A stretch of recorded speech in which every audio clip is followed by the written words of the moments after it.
বাংলাদেশ টেলিযোগাযোগ নিয়ন্ত্রণ commission BTRC সাম্প্রতিক ড্রাফট টেলিকম নেটওয়ার্ক ও লাইসেন্সিং রিফর্ম পলিসি 2025 উদ্যোগে বিষয়টি বাংলাদেশ জাতীয় দল বিএনপির দৃষ্টিগোচর হয়েছে। এই উদ্যোগ প্রশংসনীয় হলেও আমরা এই মুহূর্তে এই ধরনের একটা জাতীয় গুরুত্বপূর্ণ ক্ষেত্রে তড়িঘড়ি করে সিদ্ধান্ত গ্রহণ করার বিষয়ে আমাদের উদ্বেগ প্রকাশ করছি। এই নীতির উদ্দেশ্য হল লাইসেন্সিং পদ্ধতি সহজ করা, প্রযুক্তিগত অগ্রগতি উৎসাহিত করা, গ্রামীণ জনগণের ডিজিটাল অন্তর্ভুক্তি বাড়ানো, যা অবশ্যই ইতিবাচক একটি বিষয়।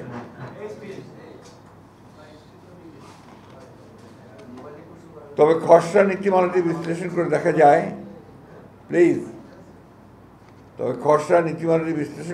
যায় যে এটি গুরুতর সমস্যা রয়েছে, যা টেলিকম খাতে সমতাভিত্তিক ও টেকসই উন্নয়নে বাধা দিতে পারে। বিএনপি গঠনমূলক মনোভাব নিয়ে এই খসড়ার সম্ভাব্য দুর্বলতা, অস্পষ্টতা এবং বড় মোবাইল অপারেটরদের পক্ষে অধিক সুবিধা পাওয়ার কিছু ধারা তুলে ধরেছে, যা ছোট ও মাঝারি ব্যবসা প্রতিষ্ঠান এবং স্থানীয় উদ্যোক্তাদের ক্ষতিগ্রস্ত করতে পারে। আমরা সরকারকে জানাই, এই মূল গুরুত্বপূর্ণ নীতি বাস্তবায়নের আগে তারা যেন পূর্ণাঙ্গ আর্থিক ও সামাজিক প্রভাব বিশ্লেষণ এবং সংশ্লিষ্ট সব পক্ষের এসএমই বিশেষজ্ঞ ভোক্তা সংগঠনের সঙ্গে অংশগ্রহণমূলক আলোচনা করার পর নীতিমালা চূড়ান্ত করেন। বিশেষ করে সামনে জাতীয় নির্বাচনকে সামনে রেখে বিবেচনায় রেখে এই ধরনের একটি জাতীয় গুরুত্বপূর্ণ নীতিমালা এ সময়ে একতরফাভাবে প্রণয়ন করা সমীচীন হবে না বলে বিএনপি বিশ্বাস করে। সম্ভাব্য সমস্যা ও চ্যালেঞ্জ: বাজারে একচেটিয়া আধিপত্যের ঝুঁকি, একাধিক সেবা খাতে মালিকানা রাখার নিষেধাজ্ঞা তুলে নিলে বড় মোবাইল অপারেটররা একাধিক খাতে একচেটিয়া নিয়ন্ত্রণ প্রতিষ্ঠা করতে পারবে। এতে প্রতিযোগিতা কমে যাবে, ছোট প্রতিষ্ঠানগুলো পিছিয়ে পড়বে। এসএমইদের আর্থিক সংকটে পড়ার আশঙ্কা দেখা দেবে। ডিরেগুলেশনের নিয়ন্ত্রণ শিথিল পরে এসএমই, বিশেষ করে স্থানীয় আইএসপি বা ছোট টেলিকম অপারেটরদের সম্পদ ও দায়বদ্ধতা নিয়ে সুস্পষ্ট দিক নির্দেশনা না থাকায় তারা বড় ধরনের আর্থিক সংকটে পড়তে পারে। বিদেশি মালিকানার অনির্দিষ্ট সময়সীমা: বিদেশি বিনিয়োগকারীদের জন্য মালিকানার সীমা নিয়ে অস্পষ্টতা আছে, যা বিনিয়োগ নিরুৎসাহিত করতে পারে এবং খাতের স্থিতিশীলতা বিঘ্নিত করতে পারে। 2.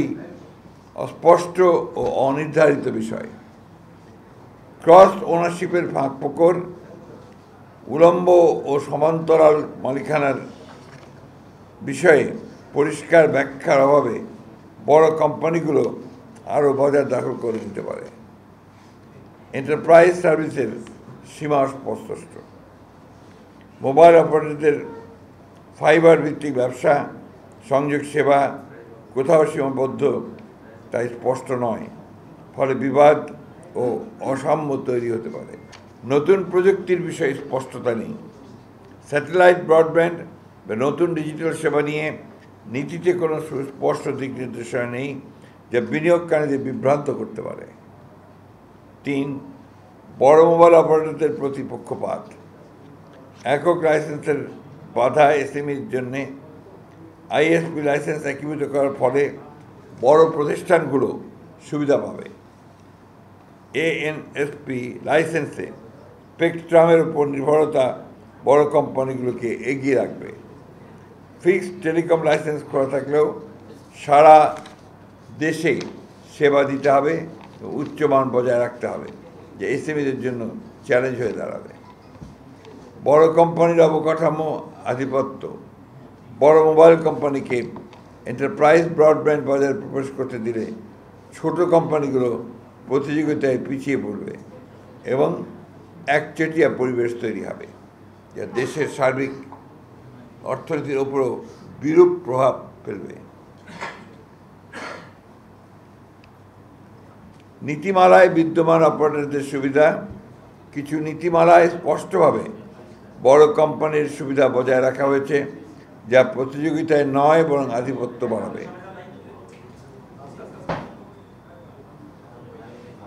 তাছাড়া খসড়া নীতিমালায় লাইসেন্স ফি, শর্তাবলী, কার্যকারিতা ইত্যাদি বিষয়ে বিস্তারিত কিছুই প্রকাশ করা হয়নি, যা স্বচ্ছতার অভাব নির্দেশ করে।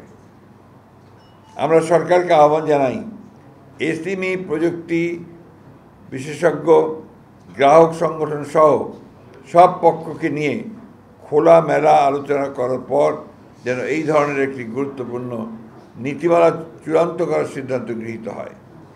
সেই সাথে এই প্রস্তাবিত নীতিমালার একটি পূর্ণাঙ্গ আর্থিক ও সামাজিক পরিণাম বিশ্লেষণ করা হোক। বিশেষ করে এসএমই ও স্থানীয় ব্যবসায়ীদের সম্ভাব্য ক্ষতি, কর্মসংস্থান হ্রাস এবং অর্থনীতির উপর প্রভাব বিবেচনায় রেখে এটি করা গুরুত্বপূর্ণ। এই ধরনের জাতীয় পর্যায়ের টেলিকম নীতি প্রণয়ন অবশ্যই সতর্কতা, স্বচ্ছতা ও অংশগ্রহণ নিশ্চিত করে নিতে হবে। সামনে জাতীয় নির্বাচন থাকায় তাড়াহুড়ো করে সিদ্ধান্ত নেওয়া উচিত হবে না। বিএনপি বিশ্বাস করে সবার জন্য উপকার বয়ে আনে এমন নীতি গ্রহণযোগ্য। ডিজিটাল সংযুক্তির মাধ্যমে সমতাভিত্তিক উন্নয়ন ও ডিজিটাল নিরাপত্তা ও সার্বভৌমত্ব রক্ষার অঙ্গীকারী আমরা কাজ করে যাব। খবরের কাগজ এখন খবর হবে নিখাত, নির্ভীক, নিরপেক্ষ।